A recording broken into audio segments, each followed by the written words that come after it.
Time for our fifth speaker, Stephanie Holden. Stephanie is in the neuroscience program. Her advisor is Jeanne Paz. The title of her talk today is The Epileptic Brain, Rewiring After Injury. Stephanie.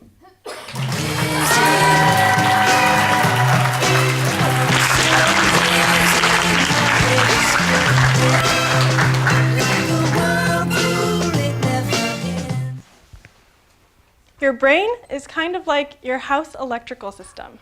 These highly intuitive circuits showing the brain's visual system and a house wiring diagram demonstrate how various structures are connected in a complex way. For example, if a toaster in your house malfunctions and overloads an outlet, the circuit breaker trips, and other appliances like the microwave or a lamp in your room won't work until the breaker is reset. Similarly, when you hit your head, your cortex, the outer layer of your brain, is the part that feels the most impact. Although the injury is local, the responses to injury can be widespread, and we still don't fully understand why. As the brain recovers from injury, it is able to update and reorganize its connections.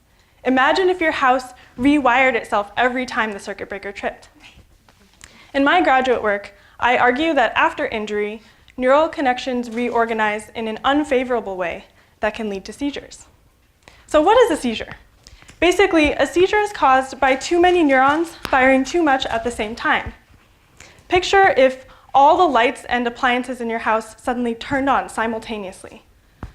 Sadly, we still don't know a lot about how seizures develop, especially after brain injury. That's the goal of my research. I'm using mice to study how and why circuits rewire after injury in ways that can lead to the development of epilepsy. My experiments are kind of like overloading one outlet in the house and seeing how other circuits in the house function.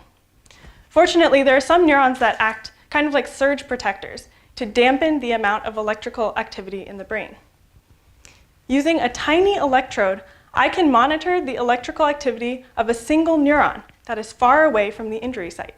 It's kind of like I'm testing an outlet in the basement after the toaster in the kitchen malfunctions. So when I recorded these dampening neurons, or surge protectors, I found that they are harder to activate after injury. If these neurons can't regulate electrical activity as effectively, this might cause the brain to become hyperactive and lead to seizures. To test my predictions, I have a tool where I can use light to manipulate the activity of neurons. Can I stop seizures by making the defective dampening neurons turn on longer, or by turning off the hyperactive neurons?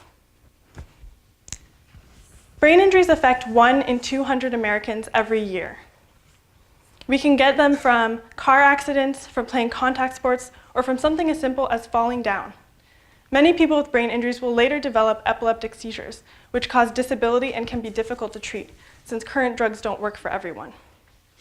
By studying how injury causes the brain to rewire itself, I hope to provide novel approaches for curing trauma-induced epilepsy, or even better, preventing it altogether.